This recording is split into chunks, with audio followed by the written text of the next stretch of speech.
Buenas tardes, Dios les bendiga. Vamos a comenzar en nuestro segundo video, este módulo número 4, Armonía de los Evangelios, y he dividido el estudio en dos partes. La primera, con 16 puntos sobre el ministerio de Jesús en Judea, y la segunda, con 5 ítems o 5 capítulos de la vida del ministerio de Jesús en Perea. Bueno, 5 episodios, así los he llamado. Entonces, aunque el estudio es largo, yo quisiera enlistar cada una de las notas armónicas y detenerme solamente en algunas para hacer algún comentario extra sobre la clase y sobre las notas que ustedes han leído ya de antemano. Entonces, vamos a comenzar la historia. La historia comienza ahí en el número 1, en Juan 7, 11 al 52, cuando Jesús viene a la fiesta de los tabernáculos en Jerusalén. Aunque hay alguna nota por ahí que vas a leer que se piensa que tal vez era otra fiesta. Bueno, la Biblia nos dice que es la de los tabernáculos. Y en esta fiesta, el Señor Jesucristo es anunciado y presentado por las voces de muchos como el Mesías. Entonces esto causa una gran expectación en aquel tiempo en Judea acerca de si Jesús realmente se descubre o no como el Mesías. Es algo que no les gusta definitivamente a los fariseos. Entonces en Juan 7, 53 hasta el verso 11, encontramos una de las historias más conocidas de nuestro Señor Jesucristo y más predicadas también en muchos lugares. Y es la historia acerca de la mujer que es sorprendida en adulterio. Desde muy jovencito yo recuerdo, ¿verdad?, sobre esta predicación, que la primera pregunta que se hacía era cuando los hombres religiosos trajeron delante de Jesús a esta mujer sorprendida en adulterio, ¿le encontraron sola o le encontraron con un varón? Porque si le encontraron con un varón, entonces quien debió haber sido traído a juicio debió haber sido no solamente la mujer, sino también el varón. Otra de las preguntas muy comunes que se hacen por allí es sobre lo que Jesús escribía en tierra. Muy solícita está la respuesta a la pregunta, pero casi nadie sabe, a menos que sean conjeturas como las que un servidor hace acerca de los 10 mandamientos, y solo por el hecho de levantarse y preguntar, o más bien sugerir que el que esté sin pecado, que arroje la primera piedra. Historia que termina, ¿verdad?, ustedes saben, con la despedida de esta mujer: vete y no peques más. Ni yo tampoco, ¿verdad?, te condeno, ve y no peques más. El perdón del Señor y la consecuencia sobre el pecado. Después en Juan, porque estamos en una lectura continuada del libro de Juan hasta el capítulo número 10, pero ahora en el versículo 12 al 20, en el número 3, tenemos al Señor Jesús visitando el templo después de las fiestas de los tabernáculos. Atrae el oído de los fariseos cuando Él dice: yo soy la luz del mundo. En lectura seguida y como número 4, en el capítulo 8, pero en los versículos 21 al 59, después de oír al Señor Jesús y de entender las declaraciones que Él está haciendo ahora, los fariseos intentan apedrear a Jesús. Y entonces es cuando el Señor definitivamente, porque bueno, en el estudio anterior nosotros vimos regularmente todo el tiempo desde la salida de Galilea hasta la llegada a Jerusalén, sin ver algunos de los eventos en Jerusalén precisamente, tenemos nosotros al Señor Jesucristo enfrentando de ya a los fariseos y a los religiosos y denunciando la perversidad que hay en ellos. En Juan 9, del 1 al 41, nosotros encontramos al Señor Jesucristo sanando a un ciego de nacimiento y contestando a una pregunta que es muy también comentada hoy en día acerca de los males que le vienen al hombre, porque la pregunta sobre los males que le vienen al hombre es ¿Por qué el Señor me está mandando esta prueba? Y siempre aluden al hecho de que no hay pecado. Bueno, yo quiero decirles que en esta enseñanza es puntual para con ese ciego y los padres del mismo. Preguntan, ¿quién pecó estos sus padres para que le haya venido este mal? Ni este ni sus padres. Para que la gloria del Señor sea manifestada, vino ese mal a aquel ciego. Y la gloria del Señor se manifiesta cuando el mismo Señor Jesucristo da la vista a aquel hombre. Entonces no es verdad siempre de que hayamos pecado y que por eso nos viene el mal, pero cada uno conoce en su corazón cuando viene algún mal sobre él a causa del pecado. Bien, en Juan 10, del 1 al 21, tenemos lecturas bastante largas, pero bueno, en esta tenemos otra vez una parábola bastante completa y con una enseñanza muy puntual. A mí me gustaría disertar por horas sobre cualquiera de los temas, pero el tiempo es corto. Aún al ver el video el tiempo se hace largo, aunque este sea corto. Pero tenemos nosotros la parábola del buen pastor. Y quiero citar una frase muy socorrida por muchos pastores. El buen pastor su vida da por las ovejas. No se refiere a ningún excelente pastor de alguna buena iglesia. No se refiere a un extraordinario pastor de alguna iglesia mala, tampoco. De hecho, creo yo que desde Spurgeon, cuando lo llaman el príncipe de los predicadores, hasta nuestra historia de tanta publicidad y tantas cosas, creo que caemos en un error en darle una connotación maravillosa a cualquier hombre, a cualquier varón que toma este privilegiado lugar y lleno de responsabilidad que es el pastorado. Ese nada más era un paréntesis. Quiero yo decirles que el único buen pastor que su vida da por las ovejas es Cristo. Y es a Él a quien se refiere Jesús mismo. O sea, se refiere a sí mismo. No se refiere ni a ti ni a mí, pastor, si tú me estás escuchando, ¿sí? Y no se trata de que nosotros demos nuestra vida, o sea, que muramos por nuestras ovejas. De hecho, nosotros debemos de vivir más que morir por nuestras ovejas, y más que dar nuestra vida en sacrificio, debemos sacrificar nuestra vida, o sea, vivir, no morir, vivir por nuestras ovejas. Pero el único buen pastor que su vida da por las ovejas es Jesús.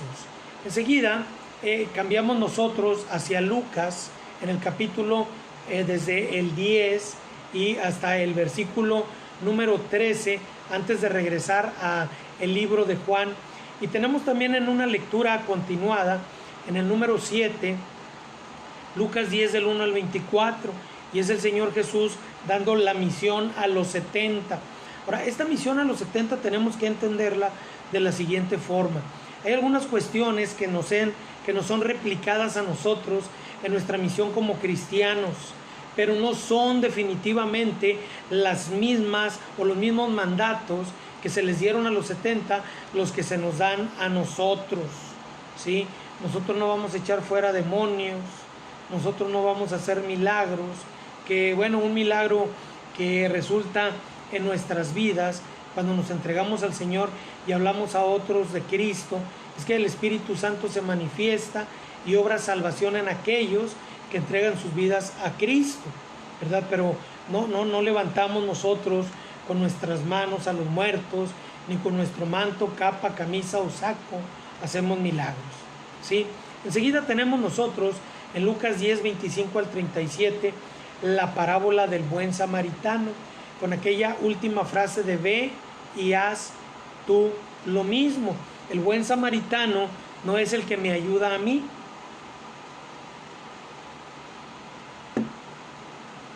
El buen samaritano soy yo cuando presto mi ayuda a otros. Ahora, comentario muy breve.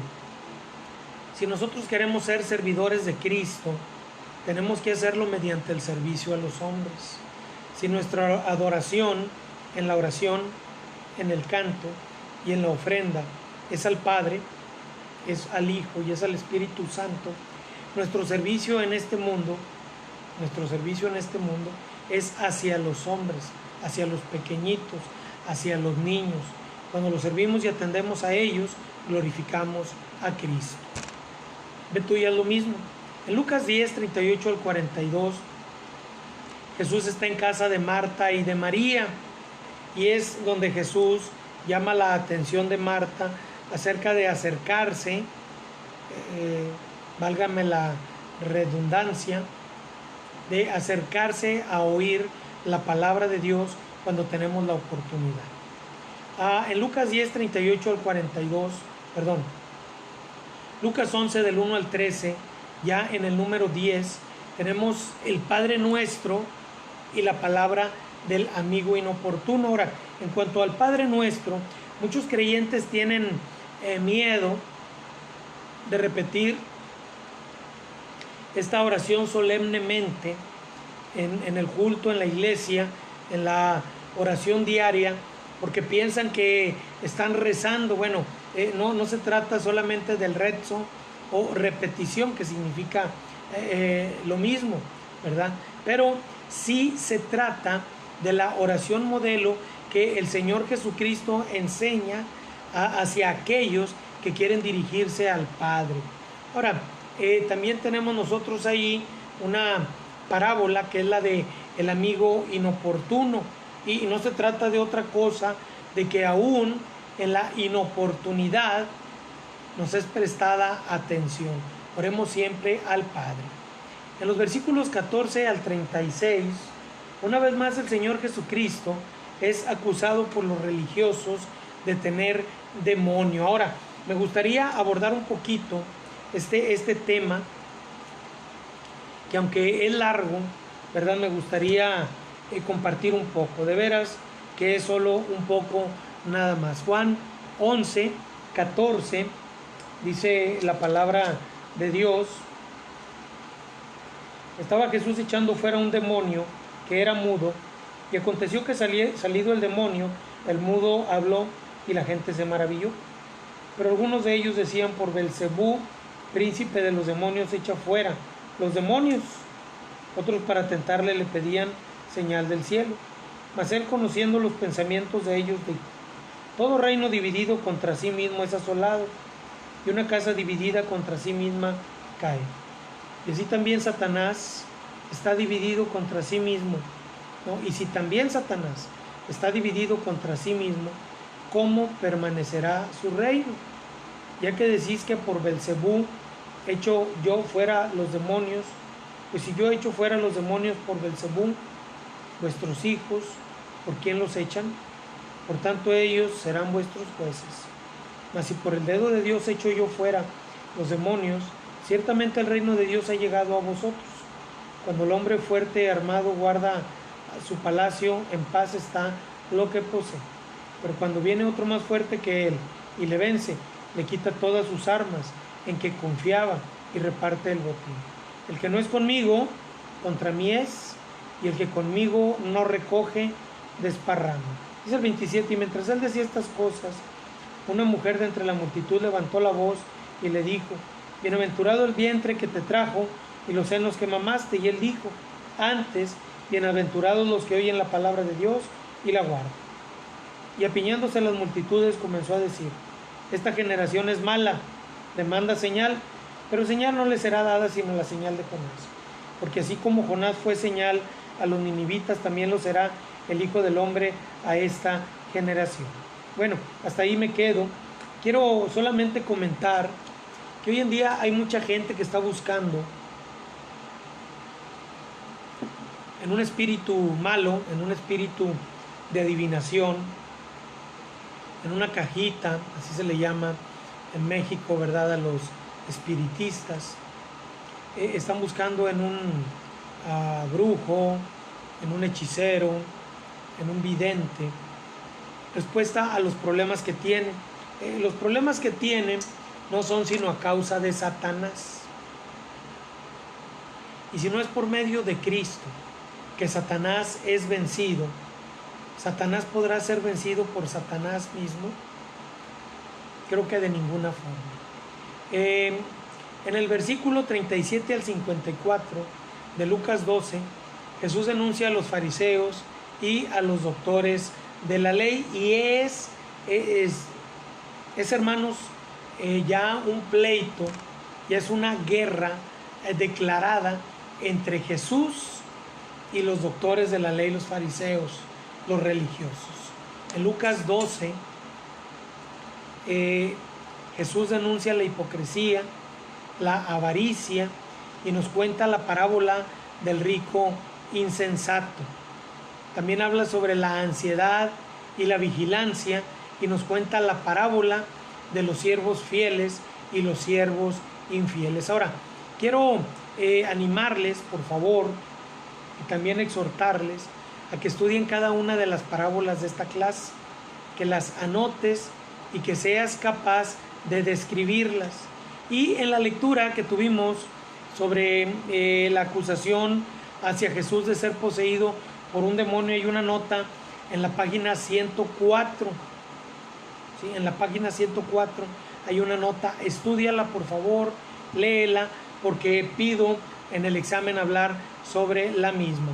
Al finalizar de los puntos, voy a hablarte sobre otro más.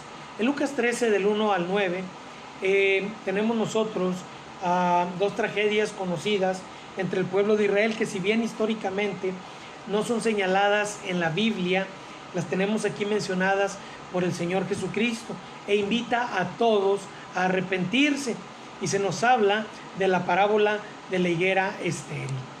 En Lucas 13, punto número 15, de los versículos 10 al 21, tenemos una enseñanza que para nosotros, al menos los bautistas, nos abre un panorama bastante claro, y para los que somos desde luego gentiles y no judíos, acerca del día del reposo, acerca del uso, acerca de la profesión y convicción sobre el día de reposo. Jesús, el día de reposo, sana a una mujer enferma, y por ello también, ¿verdad? Pues dice, vamos a leerlo, Lucas 13, del 10 al 21. Dice así: había una mujer que hacía 18 años, verso 11, tenía espíritu de enfermedad y se andaba encorvada, y en ninguna manera se podía enderezar. Cuando Jesús la vio, la llamó y le dijo: mujer, eres libre de tu enfermedad. Esto fue en la sinagoga el día de reposo. Y puso las manos sobre ella, y ella se enderezó luego y glorificaba a Dios.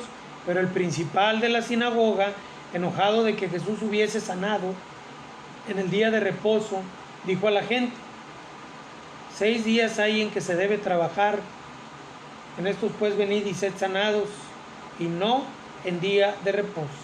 Entonces el Señor le respondió y dijo: hipócrita, cada uno de vosotros no desata en el día de reposo su buey o su asno del pesebre y lo lleva a beber. Y esta hija de Abraham, que Satanás había atado 18 años, ¿no se le debía desatar de esta ligadura en el día de reposo? Ahora, hablaba hace poco, hermanos, acerca de las luchas celestiales. Decía yo, una batalla cósmica, como aquella que se originó en el cielo entre el Señor y el mismo Satanás, entre Jehová y Satanás, acerca de Job, como la batalla que se da también, ¿verdad?, ahora entre esta mujer enferma, o por esta mujer enferma en el cielo, entre Dios y Satanás. Y por muchos años esta mujer había sido atada en prueba por el mismo diablo, pero ahora en este día es liberada por el mismo Señor. Y entonces el Señor repite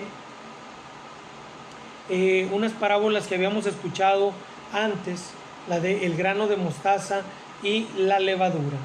Por último, en esta porción de estudio de la primera parte de la armonía de los evangelios, punto número 16, regresamos a Juan 22, Juan 10, 22 al 39. Es la fiesta de la dedicación, en la que preguntan a Jesús si Él es el Mesías. Y a su respuesta tratan de apedrearle nuevamente.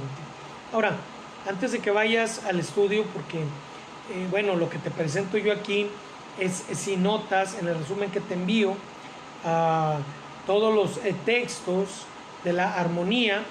Quiero invitarte a que leas en la página 97 de Armonía de los Evangelios. Hay una nota que me parece a mí muy interesante y no quiero pasar por alto. Y es una nota que la vamos encontrando a través de las diferentes lecturas, que dice: en algunos manuscritos no se encuentra tal versículo, en algunos manuscritos no se encuentra tal parte del versículo, etc. A mí me parece un poco, ¿qué les diré?, interesante, pero antes llegaba un poquito a afectarme a mí, en el sentido de por qué no se encuentra, por qué nuestra Biblia no lo dice, o por qué nuestra Biblia lo dice y en otras no. Esto ha dejado a mí de preocuparme, ¿verdad?, al estudiar, y por eso te invito a que lo hagas, sobre la relevancia que pueda tener el que se encuentre o el que no se encuentre en otra versión lo que en la nuestra sí está. El Evangelio se ha preservado y durante muchos años, 400 aproximadamente, se preservó para llegar hasta nuestros días con notas y referencias que muchos dicen es parte del catolicismo. Déjame decirte que en el Textus Receptus, que se encuentra por ahí hacia el año 400 y que se viene preservando a través de distintos escritos y manuscritos, tenemos nosotros seguridad de la misma palabra, ya que la Iglesia Católica no terminó de cambiar sus doctrinas y sus escritos hasta muchos años después de que ya el cristianismo fundado y fuerte, que caminaba al lado del catolicismo, sí escondido, sí, ¿verdad?, por ahí perdido entre los años, entre las naciones y entre las gentes, llegó a preservar la escritura. Entonces, si hay escritos más antiguos, si hay escritos paralelos que no contienen, bueno, yo no termino de creer en Jesús como el Salvador, ni tampoco en perder mi fe y mi creencia en las doctrinas. No dejo de creer en la Trinidad, no dejo de pensar que Jesucristo tiene toda la deidad del Padre, no dejo de creer en todo lo que nos enseña Mateo, Marcos, Lucas y Juan. Entonces, yo quiero nada más que estudies la nota, porque te pido un comentario sobre la misma. Vamos a la segunda parte de este Evangelio de Armonía de Robertson, que lo he dividido en 5 episodios. El primer episodio es el retiro de Jerusalén a Betania y más allá del Jordán. En primer lugar, muchos se convierten por el testimonio que le dio que les dio Juan el Bautista acerca de Jesús, ahí en Juan 10, 40 al 42, siguiendo con la lectura continuada. Después nos vamos nosotros a Lucas y vamos a ir hasta hasta el capítulo 17, desde el 13-22, que fue donde nos quedamos. Pero el mismo punto número 1, en el retiro de Jerusalén a Betania, advierten a Jesús sobre Herodes y su intención de matarlo.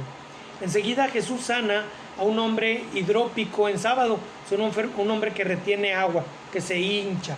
Y pasa otra vez lo mismo, Jesús sanando en sábado y siendo acusado por andar, ¿verdad?, haciendo la obra del Padre también en sábado.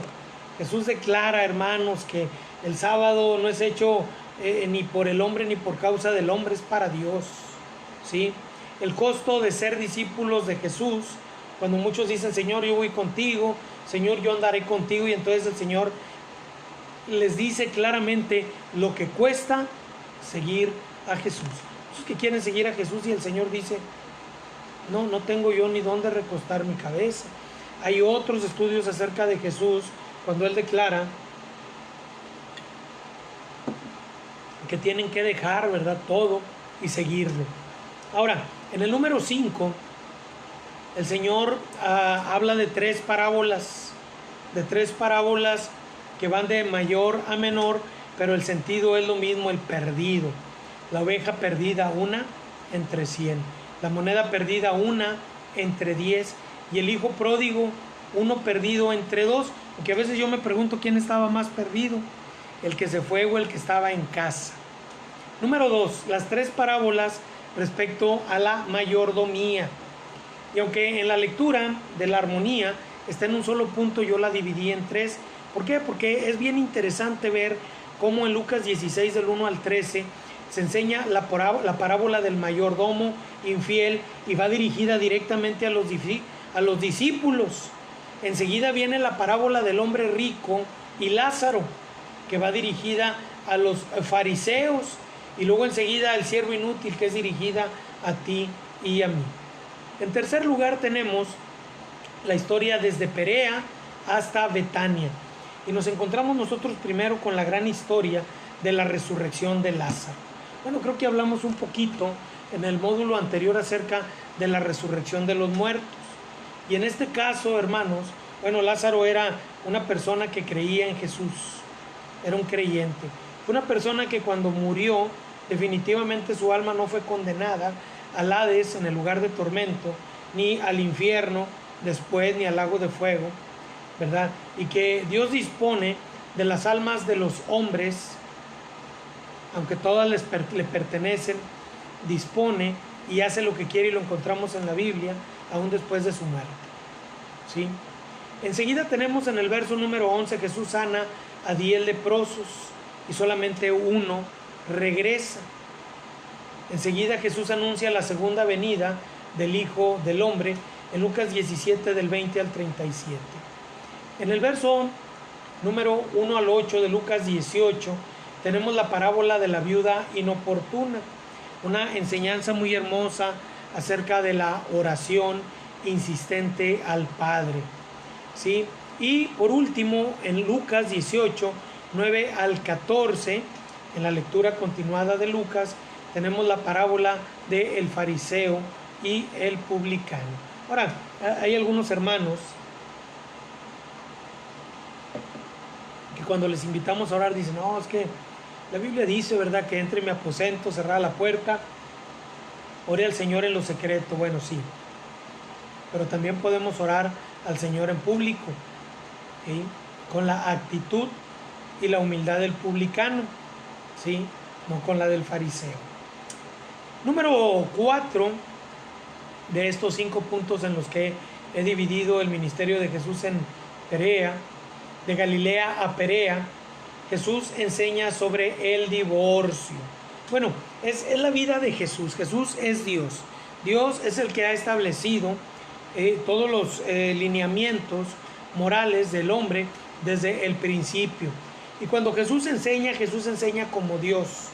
Y cuando dice, no habéis oído que el que los hizo desde el principio, ¿sí?, los hizo uno, nada más, los hizo uno. Y me gusta mucho porque en Juan dice la Biblia que el Señor hizo todas las cosas.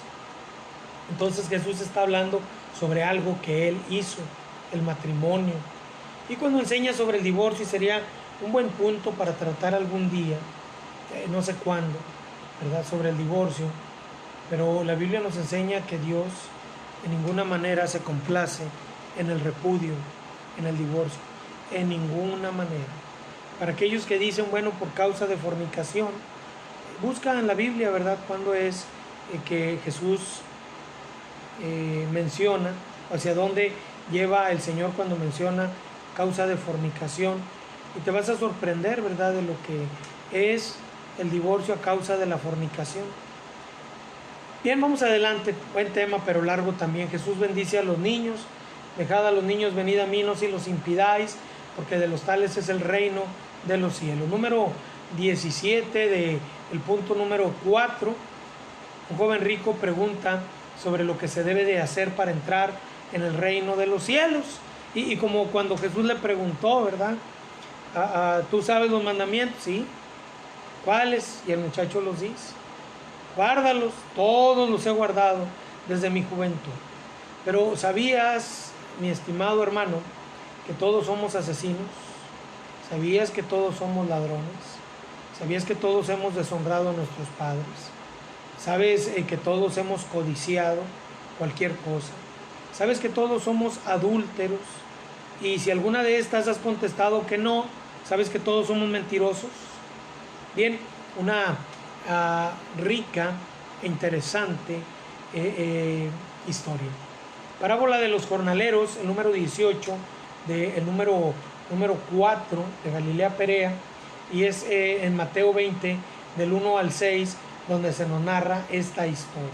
Las demás están en Marcos, en Mateo y en Lucas también. Por último, el camino a Jerusalén. El camino a Jerusalén. Bien, Jesús predice otra vez su muerte y su resurrección en Marcos 10, 32 al 34, Mateo 20 y Lucas 18. Y en lecturas continuadas y hasta el final, Jesús censura el egoísmo de Jacobo y de Juan. Ellos quieren sentarse, uno a la izquierda y otro a la derecha, y el Señor censura su egoísmo. Enseguida viene la curación del ciego Bartimeo y su compañero, el llamado de Zaqueo, y el Señor yendo a la casa de Zaqueo. Y terminamos nuestro estudio y nuestra lectura con la parábola del hombre noble y la historia de las 10 minas. Y te iba a pedir, ¿verdad?, que estudiaras algunas cosas más, pero realmente creo que en el estudio es bastante amplio y bastante completo, y te lo voy a dejar allí nada más. Entonces estudia y ten en cuenta lo que te he pedido. Recuerda la tarea para el final, un mapa cronológico, espero yo excelentes trabajos, ¿verdad? Un mapa del Señor Jesucristo, ¿sí? Toda la biografía, no, geografía dentro de este mapa cronológico. Muchas gracias, Dios te bendiga. Nos vemos en el módulo 5.